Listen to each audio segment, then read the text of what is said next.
menjadi kebaikan pada lingkup sosial tertentu. Artinya, ketika lingkungan keluarga tersebut itu sudah bahagia, sudah menyepakati pembagian peran itu, bagaimana sebuah stigma yang timbul di masyarakat bahwa wah, perempuannya lancang, dia tidak pernah ngurus suami, wah, suaminya takut istri, dia hanya di rumah aja.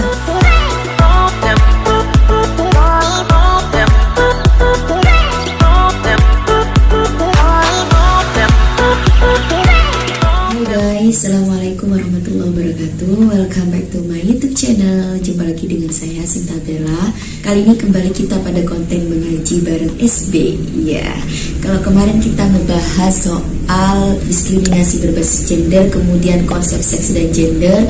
Aku harap teman-teman yang sudah mengikuti video Sinta Bella mulai dari awal, yang sudah fokus pada kajian tentang perempuan, itu sudah paham mengenai konsep gender dan seks dan juga perbedaan di antara keduanya, sehingga ketika aku membahas soal konten kali ini, mengaji kali ini tuh kalian sudah mempunyai pegangan dasar dan gambaran dasar. Akan ngebahas apa kita kali ini? Kita akan ngebahas soal masih pentingkah perspektif gender itu dan kenapa perspektif gender itu penting gitu. Sebagaimana kita tahu bahwa konsep gender itu adalah sesuatu yang membedakan peran laki-laki dan perempuan di lingkup sosial karena lingkungan budaya yang berkembang di lingkungannya gitu. Itu konsep gender secara mendasar. Nah, kemudian faktanya konsep gender itu tidak kemudian menjadi permasalahan ketika tidak ada ketimpangan sosial atau tidak ada ketimpangan peran antara laki-laki dan perempuan, atau salah satu gender mengalami diskriminasi berbasis gender gitu guys. Artinya begini, sebenarnya perbedaan peran sosial laki-laki dan perempuan di lingkup sosial itu adalah hal yang biasa saja selama tidak menimbulkan kesenjangan, selama tidak menimbulkan ketidakadilan begitu.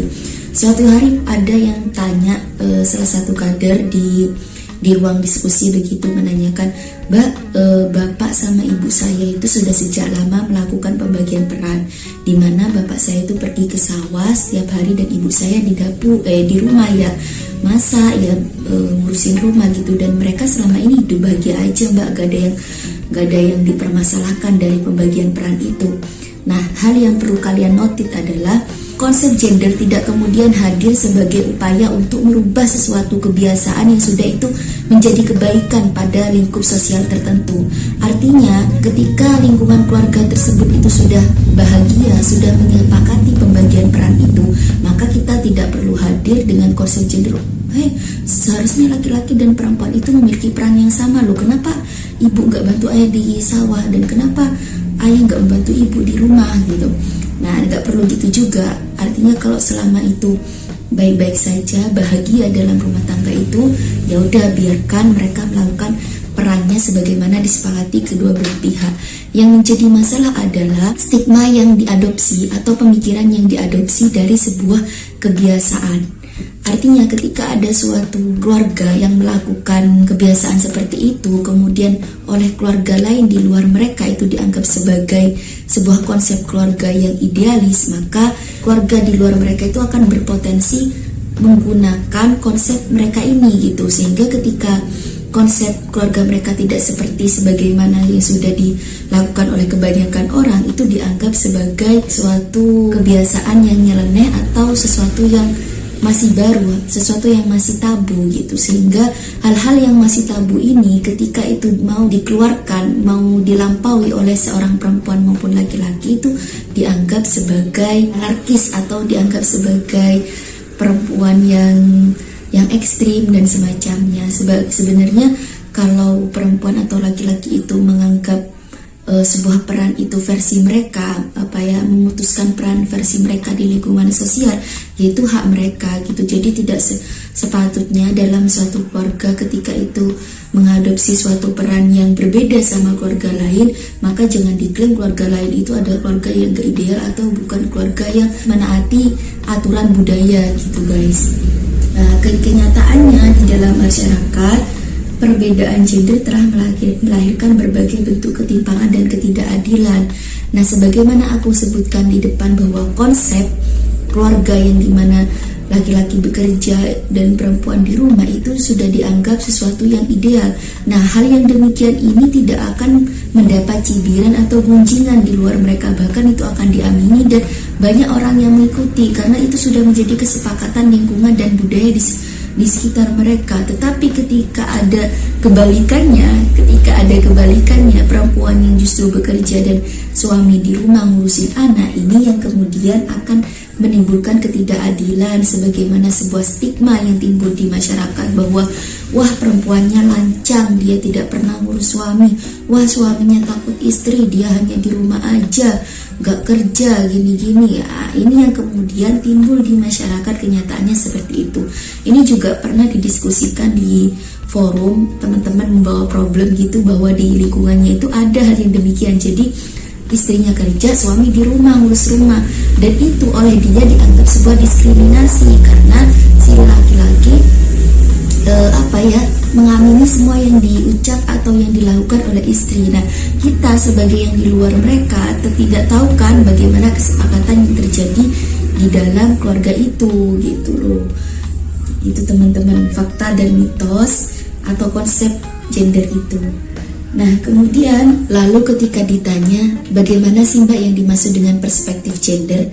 Nah, perspektif gender itu di mana kita melihat relasi laki-laki dan perempuan dalam hubungan sosial itu adil gitu. Adil, aku lebih suka menggunakan kata adil ya. Adil itu maksudnya sesuai porsi mereka masing-masing sebagai manusia, sesuai dengan kapasitas, kualitas, dan kapabilitas masing-masing, baik laki-laki maupun perempuan.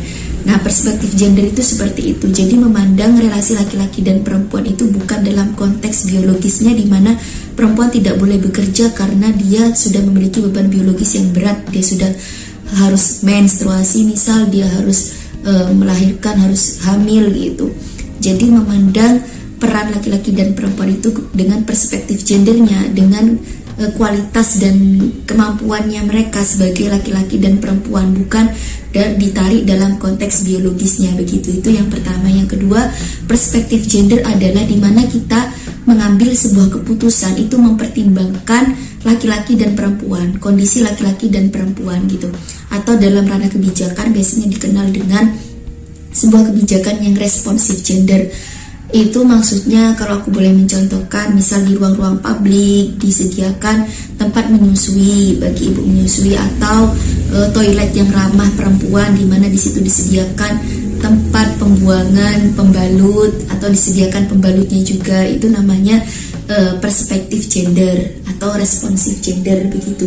Nah, terus yang ketiga, perspektif gender itu adalah melibatkan laki-laki dan perempuan dalam segala pengambilan keputusan begitu, sehingga nanti pertimbangannya itu tidak melulu. Karena begini teman-teman, sadar atau tidak, kita sebagai perempuan tidak mengalami sepenuhnya ciri khas yang dialami laki-laki, dan laki-laki sebagai manusia laki-laki tidak mengalami sepenuhnya ciri khas yang dialami perempuan.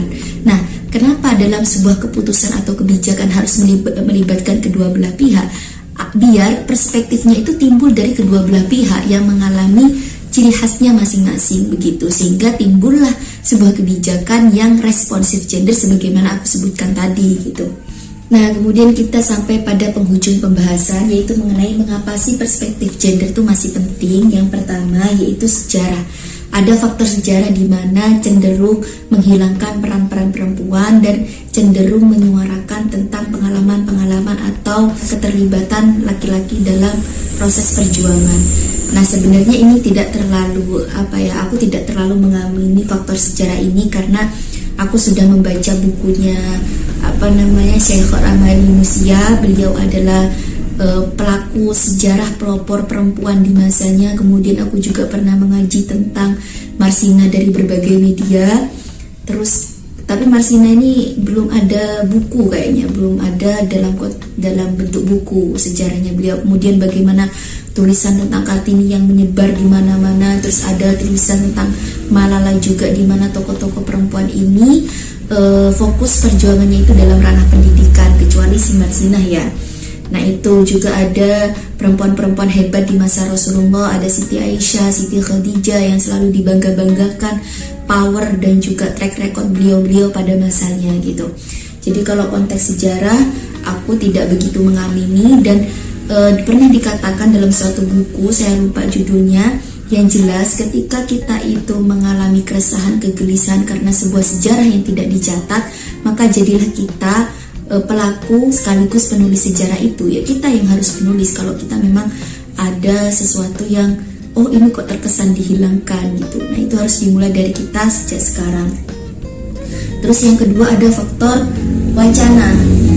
Wacana tentang perempuan dan laki-laki tidak seimbang. Perempuan banyak dikonstruksikan sebagai makhluk nomor 2. Nah, kalau ini mungkin aku masih bisa mengamini. Ini terjadi dalam konteks-konteks lembaga pendidikan misalnya, di mana secara tidak sadar kita sebenarnya disubordinasikan, sehingga dalam pemilihan ketua atau leader gitu, itu cenderung dilimpahkan kepada laki-laki karena faktor superioritas yang sudah diamini oleh masyarakat banyak gitu. Tapi semakin kesini kalau di lingkunganku, karena aku itu berada di lingkungan aktivis-aktivis perempuan, sehingga ini juga sedikit aku lihat sih, tapi nggak tahu kalau di ranah pedesaan masih berlaku atau tidak gitu. Atau mungkin teman-teman bisa cek aja sendiri di mana seberapa banyak presentase kepala desa yang perempuan, bupati yang perempuan, wali kota yang perempuan, dan dari situ mungkin kita bisa menelisik lagi, menganalisa lagi apa sebenarnya yang terjadi, apakah memang ada faktor subordinasi tersebut gitu. Terus yang ketiga, ekspektasi. Tuntutan dan harapan pada perempuan kerap tidak selalu sejalan dengan kepentingan dan harapan perempuan. Nah, ini senada dengan kondisi di mana aktivis perempuan sejauh ini masih memperjuangkan RUU PKS yang masih terombang-ambing gitu, dan kemudian kemarin juga sudah keluar tentang Permendikbud nomor 30 tahun 2021 tentang pengawalan kekerasan seksual di lingkungan perguruan tinggi yang banyak diamini dan dihukum oleh aktivis perempuan. Dan ini aku excited banget juga, Mas Menteri luar biasa bisa kemudian timbul pemikiran seperti ini dan langsung mewujudkannya dalam sebuah bentuk regulasi, karena regulasi itu mau nggak mau dia satu-satunya payung hukum dan sebuah bentuk perjuangan keadilan yang nyata gitu. Memang harus ada narasi-narasi yang berpihak kepada perempuan. Nah, tetapi lagi-lagi karena faktor ekspektasi tadi itu ya tidak sesuai dengan harapan dan tuntutan perempuan, kemudian advokasi praktik perlindungan hak asasi bagi kelompok rentan masih banyak tidak berpihak pada perempuan. Nah, ini ranahnya juga dua faktor ini, faktor advokasi dan ekspektasi ini ranahnya pada regulasi yang aku sebutkan tadi, di mana masih banyak pihak yang berupaya untuk menggagalkan peraturan ini disahkan gitu. Salah satunya hal yang disebutkan bahwa di Permendikbud nomor 30 itu ada praktik, ada upaya di mana di sana itu menghalalkan perzinahan dengan adanya narasi sexual consent gitu. Jadi beberapa pihak yang berupaya untuk mencari celah itu menganggap bahwa sexual consent gitu ya, persetujuan dari perempuan atau persetujuan dari korban itu dianggap bahwa regulasi ini menghalalkan perzinahan begitu. Sebenarnya tidak seperti itu, bahkan dalam konteks rumah tangga pun biar hubungan seperti itu tuh ada suatu kenikmatan, ada nilai ibadahnya, maka memang harus ada persetujuan kedua belah pihak, teman-teman. Itu kemudian faktor selanjutnya itu faktor praktik. Nah, di mana tindakan kekerasan berbasis jenis kelamin masih terjadi dalam jumlah yang signifikan. Nah, ini sesuatu yang sangat-sangat miris sekali, bahkan hampir setiap hari itu ada aja berita tentang kekerasan seksual, pemerkosaan, bullying gitu ya terhadap perempuan, pencabulan dan semacamnya. Itu sangat miris. Aku bahkan sampai berpikiran kenapa dalam umur segini gitu aku tuh sering mendengar kasus-kasus seperti ini. Apakah memang karena lingkunganku itu ngebahas soal tentang kekerasan seksual atau memang karena faktor umur? Karena hal ini, refleksi ini terjadi karena semakin banyaknya berita tentang kasus kekerasan seksual gitu, teman-teman. Sangat miris sekali praktik ini sebenarnya, dan hal yang paling kenapa perspektif gender itu juga diperlukan, hal yang paling membuat miris adalah ketika ada kasus kekerasan seksual, pencabulan maupun bullying dibawa ke ranah hukum, itu selama belum ada payung hukum yang jelas yang benar-benar berpihak pada korban, maka itu akan terkesan alot dan bahkan tidak menemukan ujung gitu. Karena dianggap bahwa kasus kekerasan seksual ini selama tidak ada luka gitu ya, itu sulit untuk mencari buktinya gitu teman-teman, sulit untuk mencari buktinya. Nah itu aja video kali ini, video mengaji bareng Sinta Bella. Mohon maaf banget apabila ada kekurangan penjelasan dan terkesan bulat gitu ya. Nah ini pemahaman dari yang aku peroleh, referensi dari teman-teman Kopri Cabang Jember tahun kemarin, dan aku buka lagi. Semoga bermanfaat karena memang tujuannya konten dari Sinta Bella ini review materi tentang konsep gender dan semua hal tentang isu-isu perempuan yang teman-teman Kopri maupun teman-teman pegiat aktivis perempuan dari berbagai organisasi maupun komunitas untuk memurojaah untuk kembali mengingat materi-materi tentang gender dan isu-isu keperempuanan.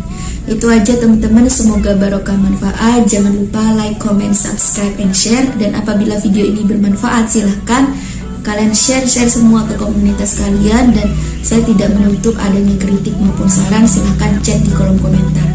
Terima kasih banyak. Akhirnya ini, wassalamualaikum warahmatullahi wabarakatuh.